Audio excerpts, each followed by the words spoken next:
Wel, mae'n siŵr mai canu'r blygain enwoca'r Gymraeg yn wir poblogaidd y Gymraeg yw Ar Gyfer Heddiw'r Bore yn Faban Bach. Ar gyfer heddiw'r bore yn Faban Bach, Faban Bach. Y ganwyd gwreiddyn Jesen Faban Bach. Y cadar ddaeth o Bosra, y deddfwr gynta'r Seina. Yr iawn gaid ar gyfarian Faban Bach, yn Faban Bach. Yn signo bron Marian Faban Bach. Caid bywiol ddŵr Ezekiel ar Lun Mair, ar Lun Mair. A gwirfesau a Daniel ar Lun Mair. Caid bachgen doedd Eseia, raddewyd roedd diadda. Yr alfa a'r omega ar Lun Mair, ar Lun Mair. Mewn cwr y meddlem Jiwda ar Lun Mair. Diosgodd Crist ei goron, o'i wirfodd, o'i wirfodd. Mwyn coron i Seion, o'i wirfodd. I blygu bent i halog, o dan y goron ddreiniog. I ddioddefdir myrllydio, o'i wirfodd, o'i wirfodd. Codi pen yr eiog, o'i wirfodd. Am hyn bechad i'r brysia, fel yr wyd, fel yr wyd. I boddyn am y noddfa, fel yr wyd. I tir agorwyd ffynon, ailch dy glwyfau dion. Fel eira gwyn yn salmon, fel yr wyd, fel yr wyd. Gan hynny tirdan brydlon, fel yr wyd. Wel, mae'r traddodiad o ganu ymynedd Plygain yn hen draddodiad yn y Gymraeg, mae'n nôl canrifoedd. A be sydd gyda chi yw sefyllfa lle yn wreiddiol o chi'n dod at eich gilydd yn gynnar o'r Nadolig. Dyna beth yw ystyr y gair Plygain, caniad y ceiliog. Felly o'ch chi'n dod at eich gilydd yn yr Eglwys yn gynnar ar fore Nadolig i ganu carolau.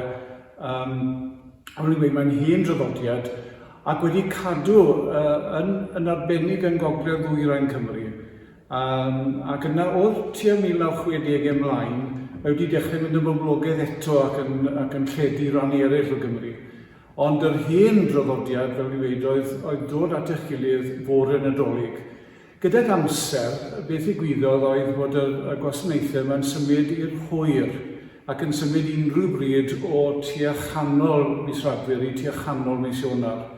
Ac yn symud hefyd i gael ei cynnal mewn capeli yn ogystal ac eglwysi Anglicanaidd. A mae'r carolau Plygain yma yn draddodiad unigryw, gwahanol iawn i beth gewch chi yn canu carolau yn Lloegr enghraifft. Hynny yw, mae ffocws y caneuon yma, carolau yma, nid ar y geni fel y cyfryw. Mae'n sôn wrth gwrs am enedigaeth Crist, ond maen nhw, wel, byddai'r gair holl gynhwysfawr yn air eitha addas sy'n disgrifio nhw, oherwydd maen nhw yn adrodd hanes yr iachawdwriaeth i gyd yn aml iawn. Hynny yw, maen nhw'n sôn am y geni, ond yn aml iawn nhw'n symud ymlaen yn rhaid gyflym y gyda gwir i sôn am farwolaeth Crist. ac am yr atgyfodiad ac am yn mynd mlaen i hyd ar ddiwedd y byd, ac yn aml iawn yn dechrau gyda cwymp adeg efa yn y garddediad hefyd. Felly maen nhw'n rhyw fath o bregethu ar gân ydyn nhw mewn gwirionedd. Nawr mae'r garol ar gyfer Heddiw'r Bore, carol gan dyn o'r enw Eos Ial oedd ei enw barddol, David Hughes oedd ei enw fe, oedd e'n byw yn ardal Corwen yn fras, yr ardal yn fras rhwng Corwen a Llangollen. A fe gafodd droedigaeth yn y flwyddyn 1836, a mae'r garol yma'n cael ei chyhoeddi wedyn am rhyw 2 blynedd ar ôl hynny mewn llyfryn ganddo fe. Yn wreiddiol, mae'r garol yn rhyw 12 pennill i gyd, oherwydd un o'r nodweddion carolau Plygain i fod nhw'n cerddi hir, yn ganeuon hir iawn, ond yn ymarferol 4 pennill i ni yn ei canu nhw, falle llai na hynny weithiau, 3 pennill mewn rai llyfrau mynnau. Beth sydd gyda ni yma yn y detholiad o 4 pennill yw y 2 bennill agoriadol ar gyfer Heddiw'r Bore yn Faban Bach. Heddiw'r Bore, wrth gwrs, Bore Nadolig yn Faban Bach, y ganwyd gwreiddyn Jesse yn Faban Bach. A beth sydd gyda chi yn y 2 bennill gyntaf yna yw y sôn am y proffwydoliaethau oedd yn yr Hen Testament yn dweud bod Crist yn mynd i ddod ac yn disgrifio fe. Nawr, mae rhes o enwau yn cael ei rhoi iddo fe yn y 2 bennill gyntaf yn cyfeirio nôl at proffwydoliaethau neu ddarnau o'r Hen Testament. Gwreiddyn Jesse, wrth gwrs, yn cyfeirio fyna at y cyfeiriad yn Eseia at yr un sy'n ei ddod allan o wreiddyn Jesse, sef tad y brenin Dafydd, felly fod yna rhyw frenin nefol yn mynd i ddod. Bosron traddodiadol yn ddinas gadarn, ond dyma'r un cadarn yna wedi gallu trechu dinas gadarn yr un drwg fel bethau. Y deddfwr gynt ar Seinau wedyn, yr un arroddodd y 10 gorchymyn ar fynydd Seinau, ar iawn yn gael argarfaria, hynny yw, mae'n wrthgyferbyniad yna, does, y deddfwr gynt ar Seinau, yr un sy'n rhoi'r ddeddf, yr un perffaith yma, yn mynd yn iawn ar galfaria ar ein rhannu. Yr un mae nawr sydd yn signo bron Maria. Maria yn ffurf Rhadi'n Groeg ar yr enw Mair. Ac yna mae'r ail bennill yn barhau wedyn cael bywiol ddŵr Ezekiel. Mae Ezekiel yn gweld gweledigaeth o ddŵr bywiol yn dod o dan rhiniog teml Dduw ac yn dod â bywyd a iechyd. Felly dyma'r un sy'n dod â bywyd i ni. A gwir fyseia Daniel yn einiog Duw, roedd Daniel wedi weld yn ei broffwydoliaeth. Cael bachgen doeth Eseia, eto un o broffwydoliaethau Eseia am yr un mae'n mynd i ddod. Yr addewid roed i adda, Duw adeg y cwymp yn addo bydd na waredwr yn dod, yn addo wrth addag efa bydd na waredwr yn dod. Yr alfa a'r omega, y dechrau a'r diwedd a'r un Mair mewn côr y Methren Juda, mewn preseb y Methren Juda. A rhyfeddod hynny ar un mae sy'n mor fawr yn yr holl ddisgrifiadau hwnnw. Fe'n ble mae fe ar un Mair mewn preseb yn y Methren Juda.